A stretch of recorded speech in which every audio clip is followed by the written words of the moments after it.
La route des vents solaires commence au pied d'un phare, celui d'Eckmühl.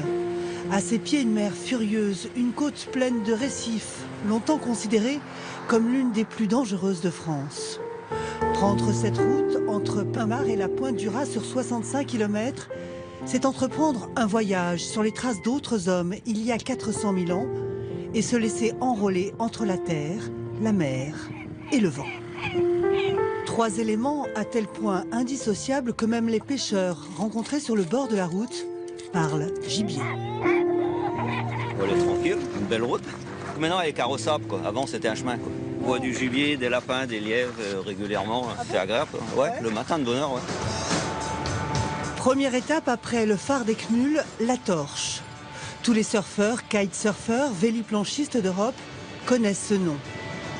Au petit matin, sur ce site naturel classé, le spectacle est aussi dans l'eau.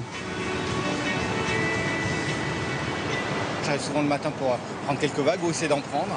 Et c'est vrai que c'est assez sympa. Dans les Landes, je traverse le marais en fait un petit peu, donc c'est une vue assez sympathique. Le matin, il n'y a pas grand monde pour le coup, il y a quelques habitués comme moi. La route des vents solaires est parfois difficile à trouver. Entre deux communes, elle se cache, se dérobe, se multiplie, car partout, on voit la mer. Elle est un peu comme le vent qui lui a donné son nom, un vent inventé par l'homme de lettres bigoudin, Pierre-Jacques Elias. C'est la route des vents solaires, parce que ici les vents viennent de toutes les directions. C'est une route qui est très pittoresque. Elle longe la mer tout le long de la baie d'Audierne. Et elle a des lumières fantastiques, quelle que soit la saison. Faut que je rattrape mes enfants maintenant. Juste en bord de chaussée sur la commune de Plovon, nous allons faire une rencontre et croiser 9 siècles d'histoire. Bonjour monsieur. Bonjour. Dans ces ruines du XIIe siècle, réédifiées au XVIe, l'association des Amis de la Chapelle de Languidoux la restaure. Un travail de fourmi commencé il y a 50 ans. Notre premier président, en 1962, il avait vidé tout seul avec sa brouette environ 250 tonnes de gravats qui se trouvaient ici à l'origine.